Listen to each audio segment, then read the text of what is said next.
Hi, I'm Jonathan Edwards, and I want to welcome you to the Jed Breaks Bread podcast. My goal in this podcast is to teach the truth of the Word of God and apply it to our lives, that our orthopraxy might be as good as our orthodoxy. May you be blessed. Hello, friends. Welcome back to the pod. I hope that the study of God's Word has enriched your life and that you're practicing the theology that you know. We are going to be discussing the second portion today of the ordinance, the creation ordinance of marriage and procreation. And in last week's episode, we ended by discussing the command from God to have marriage, and that was found in Genesis chapter 2. And so if you want to catch up on that, go check out last week's episode, 89.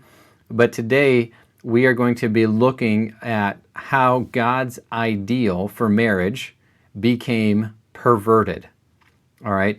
How man in his sinfulness has perverted God's ideal for marriage. And we understand that God's ideal is spelled out very clearly in Genesis chapter 2.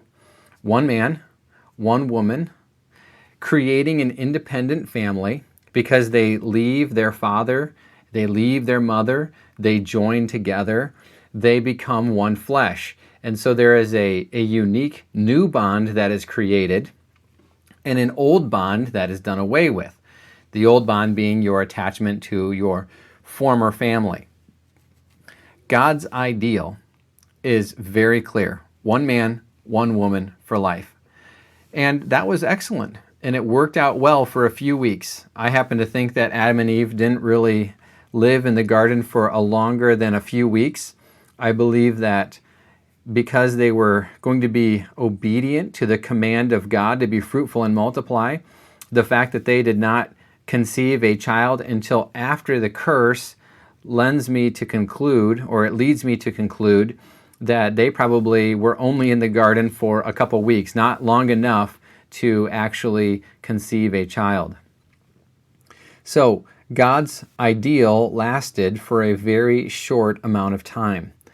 And because of the curse of sin that affected all of creation and affected all of Adam's race, we now have to deal with various perversions of God's ideal. And I want to discuss those with you right now.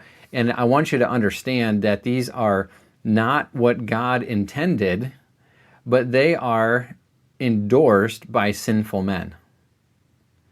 Not what God intended, but endorsed by sinful men. So before we actually get into talking about all of these different perversions, I do want to make a quick note and say that if you're listening to this with your kids, I'm going to be talking very frankly about physical relationships between men and women. And so you might want to pause this episode, pick it up later. This may not be the episode that you want to play in the car while the family's driving to the grocery store. So just bear that in mind. Nothing is going to be graphic, but if you haven't had certain conversations with your children yet, I don't want you to have to be put in an awkward situation by listening to this episode and then having to explain things that your children heard when you're not ready to explain them. So with that warning established, we're going to proceed. Let's start with the first perversion of God's ideal. The first perversion of God's ideal is that of having one or more sexual partners outside of marriage. So you're not married and you have one or more sexual partners outside of marriage. That's called fornication. Now, fornication is different than adultery because fornication presumes or requires that both of the individuals who are committing the sexual act are unmarried, okay? This is a perversion of God's ideal because it creates a one-flesh relationship without any commitment of the two individuals to one another. Sexual intimacy is that unique intimacy that God has established that does cause two people to become one flesh. So you can have lots of conversations, You can be emotionally attracted to somebody, spiritually attracted to somebody. You can have a deep connection, but that or those things in and of themselves don't create that special, unique intimacy, that one fleshness that sexual relationships create. And that's why sexual sin is so serious. I don't want to say it's greater than other sins, because all sins are serious, but sexual sin, as Paul points out in Romans chapter 6, is a sin against your own body. It's a sin against your own temple. And when you don't take care of your temple, or when you treat your temple improperly, that has long-lasting repercussions. So fornication is this first perversion of God's ideal. And to be very plain and honest, fornication is something that we don't even consider as a sin in our society anymore. We just assume that teenagers, when they reach puberty, are going to begin having sexual relationships with one another, and you can't stop it. You shouldn't stop it. So let's try to do whatever we can to make them have what we call safe sex, so that they can avoid the repercussions of sexual sin. Obviously, the repercussions of sexual sin, there are sexually transmitted diseases. I don't even think they use that terminology anymore, but that's what we used to call them when I was in school. There's also pregnancy. That is a repercussion. It's a great repercussion in some regards, but if you're unwed and you're 16 or 17 years old, or maybe even younger, and you get pregnant, well, that really changes your life. So our society has done everything they can to encourage fornication and to try to minimize the consequences of fornication. So they minimize and they take away the deterrents that would prevent people from having sexual relationships outside of marriage. And, those physical consequences are serious, but really the more serious thing is the emotional and spiritual consequences that come with having a multitude of sexual partners. Sex becomes a mere transaction. It's not special. It's not something that is sacred. It becomes something that's plain and obvious and like casual, and people begin living their lives to achieve their highest sexual fulfillment that they can, and all that they do in life is geared toward how can I please my sexual drive. And that's really a very shallow way to live. And the reality is, over time, your sexual drive changes. Your sexual desires change. And if your entire identity is built around satisfying your sexuality, and that changes, that's devastating for a lot of people. So fornication is having one or more sexual partners outside of marriage, and that is a perversion of God's ideal. Let's now move to the second perversion of God's ideal, which is adultery. Now, adultery is having a sexual partner who is not your marriage partner. Adultery presumes that one of the individuals who is having a sexual relationship is married to somebody else. So we think of adultery in terms of a husband cheating on his wife, or a wife cheating on her husband. And that is a serious perversion of God's ideal, because in God's providence, in God's wisdom, He has said that your sexual fulfillment should come from the person that you are married to, not from any outside sources. So getting married is a license to have as much sex as you want, but only with the person you are married to. It's not as much sex as you want. Well, now that I'm married, I have this card that allows me, or I have this status that allows me to go out and enjoy or satisfy my sexual desires outside of the context of marriage. No, you are to do that and enjoy sexual relationship within the bounds of your marriage. Adultery, again, is a perversion because it breaks the one flesh relationship. It introduces a third person into the one flesh relationship. And I might add a subcategory of adultery is this. If a husband and wife want to be creative, let's say they want to be creative, because that's what the world calls it, and introduce a third partner into their sexual relationship, and they agree on it, that doesn't make it right either. Because if the husband and wife introduce a third person into that union, they have violated the one flesh mandate. The one flesh is one man and one woman coming together as one. Anything more than that is a perversion of God's ideal. And so even if a couple, a married couple, wants to introduce a third person into their sexual relationship, and they agree to do it, that is a perversion of God's ideal. That is adultery. Even though they've agreed to do it, it's adultery. All right, and that leads us really to now the third perversion of God's ideal, and that would be polygamy, okay? Polygamy is having 3 or more individuals together in a marriage covenant. Now this varies from the last example of a husband and wife inviting a third person to join them. Polygamy is different because each person who is added to the relationship is added as a marriage partner.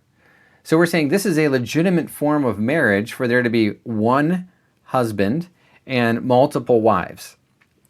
That's typically how polygamy is practiced. It's typically not one wife with multiple husbands. It's typically one husband with multiple wives. In the Bible, this is called multiplying wives. And it is prohibited in the law. And the reason that it is prohibited in the law is that God has said, and He knows human nature because He created us, God has said that if a man multiplies wives, his attention will be divided and he will begin to serve the interests of his wives instead of the interests of God.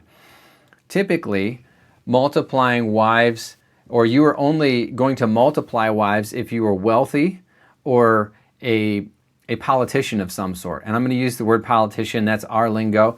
You would have been a king or a prince or something of that nature in the Old Testament system.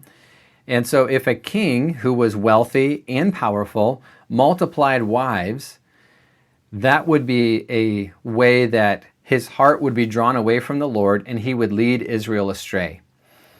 Now, acknowledging that polygamy is not God's ideal and confessing that it is problematic becomes very difficult for us to reconcile some of our Old Testament heroes, such as Abraham, who did have multiple wives, and King David, who did have multiple wives, and King Solomon, who had 300 wives and 700 concubines.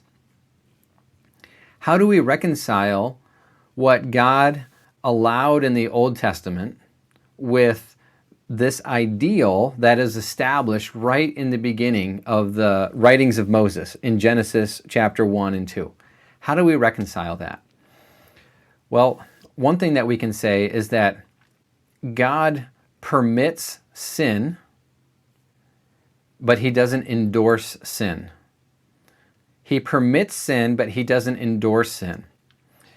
This means that God didn't step in and stop Abraham from multiplying wives. God did not step in and stop David from multiplying wives. Those men knew God's law. They knew what God expected, and yet they chose to disobey anyhow. I would say God permitted it because of their weakness. He condescended to their weakness, the weakness of their culture, the weakness of their position. There may be other things. We don't exactly understand fully the mind of God and why He permits certain things, but we do see that God did not allow those activities that violated his ideal to go unpunished. Abraham, when he listened to the voice of his wife Sarah and introduced Hagar into the marriage relationship, that caused a great amount of conflict between Sarah and Hagar. And the child that was born, Ishmael, is the father of all the Arab peoples in the world. And there is a great conflict to this day between the Arab peoples and Abraham's offspring, the Jews. That is a conflict that has gone on for literally thousands of years. And so you see the devastating effects and consequences of sin because Abraham listened to the voice of his wife and changed God's ideal. He altered God's ideal. David, all right, David had a terrible home life, especially after his sin with Bathsheba. But even before that, his home life was not exactly what we would consider to be a model home life. Yes, David was a man after God's own heart. Yes, David was a faithful and just king.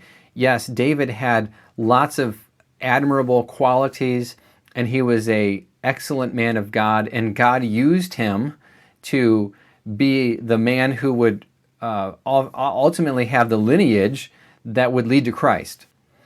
And so it's not like David is a slacker or a loser or anything like that, but David's home life was definitely not the home life that you would want to imitate. And I believe that's partially the natural consequences of him having multiple wives and multiple children with different wives and the rivalries that result from that type of situation. So polygamy is a serious perversion of God's ideal, and we cannot look to the Old Testament to justify that activity. Even though God permitted it in the Old Testament, I think when you come to the New Testament, you see that the New Testament authors and Jesus himself really clamps down on what the appropriate marriage relationship should look like. And if you want to do some study on that, some further study on that, you just go to 1 Corinthians chapter 7, where Paul talks about each man having his own wife and each wife having her own husband. That is a signal or a way of communicating and saying it's only one. You only get one husband. You only get one wife. You don't get multiple wives, and you don't get to have sexual encounters and relationships outside of the one flesh relationship that God established when the two of you were married together. All right, so that's the third perversion of God's ideal, polygamy. Let's go ahead and take a look at the fourth perversion of God's ideal. And I would say this fourth perversion of God's ideal that we are about to discuss is the perversion that Satan is pushing hardest on at the moment. It is a perversion that many, sad to say, so-called Christians are caving in on at the moment. This is the perversion where the real battle and the real battleground is taking place. And the fourth perversion of God's ideal is that same-sex couples can have God-honoring and God-affirmed monogamous relationships. Let me state this clearly. That same-sex couples can have monogamous relationships just like heterosexual couples. And it is okay and endorsed by God. So one of the major forms of attack that has been going on right now in our culture is that Christians in particular are saying, well, it's wrong, homosexuality is wrong if it's practiced like we practice fornication. So fornication is bad, and likewise, fornication amongst homosexuals is bad.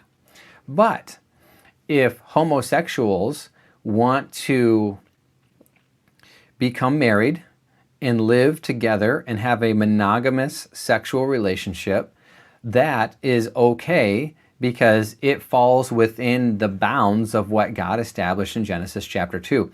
And so these Christians who are making this argument And I don't know if they're Christians or not. I'm not going to get into that right now. The Lord knows whether they're Christians or not. But these are people who are using the Bible to make this argument. And what they are saying is that in Genesis chapter 2, what God was really establishing as the ideal relationship for two people, okay, two people, is a lifelong monogamous commitment with sexual fidelity to the person that you are married to.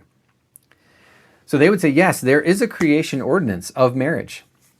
But the creation ordinance of marriage doesn't include gender, and it doesn't include necessarily different sexes being married together. It includes the idea, or it is limited to the idea of two people who make a covenant relationship with one another and then will maintain sexual fidelity to one another.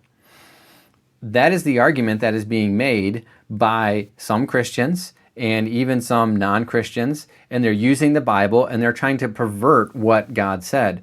Now, how are we going to answer these people? I mean, we're looking at the creation ordinance of marriage and procreation, and we're saying it's between one man and one woman for life. And they're looking at the commands in Genesis chapter 1 and 2, and they're saying, no, this is a principle. It's broader than you guys have made it. You have made it too narrow, that it's one man and one woman. They're saying it's any two people who love one another and want to enjoy or commit to some type of sexual fidelity within a covenant relationship. Here's the answer to that. The answer to that is that Jesus very clearly defined what marriage could be. And I want to take you to Matthew chapter 19, because Jesus was questioned about marriage and divorce. And in Matthew chapter 19, he makes some remarkable statements. He says this to the Pharisees. When they ask him this question, is it lawful for a man to divorce his wife for any reason at all? Jesus replies by defining exactly what marriage is. In Matthew chapter 19, verse 4, he says this, have you not read that he who created them from the beginning made them male and female, and said, for this reason a man shall leave his father and mother and be joined to his wife, and the two shall become one flesh. So they are no longer two, but one flesh. What therefore God has joined together, let no man separate. So Jesus doesn't actually answer the question of, is it lawful for a man to divorce his wife for any reason or not? He does get to that in verse 9 of this chapter. But he begins by framing the argument according to God's original ideal intention. And he would know. He was there at the beginning. He created. What was his definition of God's original ideal for marriage? He made them male and female, and a man will leave his father and mother and be joined to his wife, and the two become one flesh. So they are no longer two, but one flesh. You see, our friends who say they are Christians, okay, I'm not going to call them my enemies, they're friends, okay, they say that the covenant relationship is about two people who love each other irrespective of gender. But Jesus says the covenant relationship has everything to do with gender. It's a male and a female who join together and become one flesh. And part of the reason why it has to be a male and female is to fulfill the other half of the creation ordinance of marriage, which is procreation. Procreation is an essential part of marriage. It is an expected part of marriage. Now, we understand that due to the curse of sin, some people are not able to procreate. We understand that, there are things that happen that prevent husbands and wives from having children. We're not talking about that at all. Those are all exceptions. What we are talking about, what we are affirming, is that marriage between a man and a woman results in children. That is God's original ideal. And if you leave one of those pieces out, you don't actually have the ordinance of marriage and procreation. Sure, two men can make a covenant with one another. Two women can make a covenant with one another. They can commit to sexual fidelity with one another. But that is not marriage according to Genesis chapter 1 and 2. Because marriage involves the ability and the responsibility to procreate. And two men cannot procreate, and two women cannot procreate together. And adoption is not a workaround for this original command. There was nobody to adopt. Adam and Eve were all alone. They were the only two beings. And so in order to have offspring, they had to come together in a one-flesh relationship, and their biology that God designed would work in conjunction with one another to produce a child. And then they were responsible to care for that child, to nurture that child, to help that child grow. And that was God's ideal. That continues to be God's ideal. Well, what do we conclude? We conclude this, that anyone who is using the Bible to tell you that the monogamous relationships of same-sex couples is endorsed by God is not being honest with the text. They are short-circuiting the text of Scripture. There are three elements to the ordinance of marriage. It is a husband, a wife, and procreation. And if you cut any one of those elements out, you don't have marriage. You don't have the ordinance of marriage.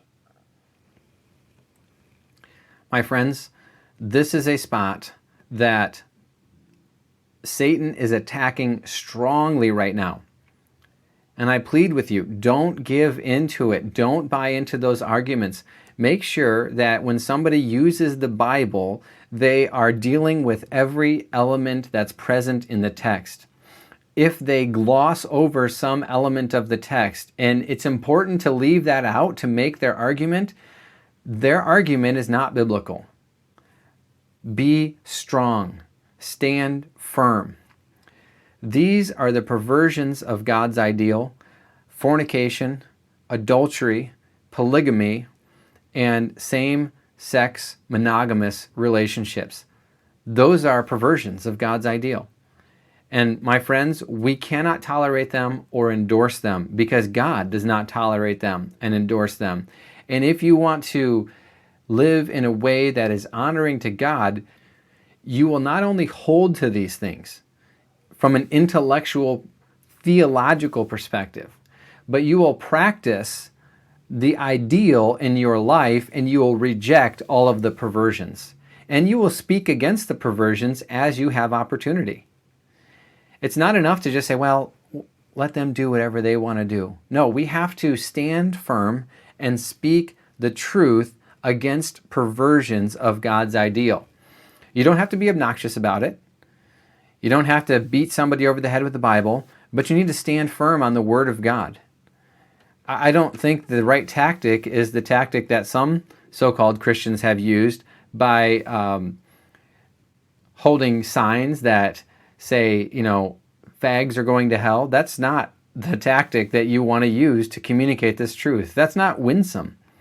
And one thing that you find when you read the New Testament, it says a lot of hard things. It's very convicting, but it's always winsome. It's always winsome. And that's how we need to be when we share these truths with other people. All right, my friends, my time is up for today. Thank you for listening.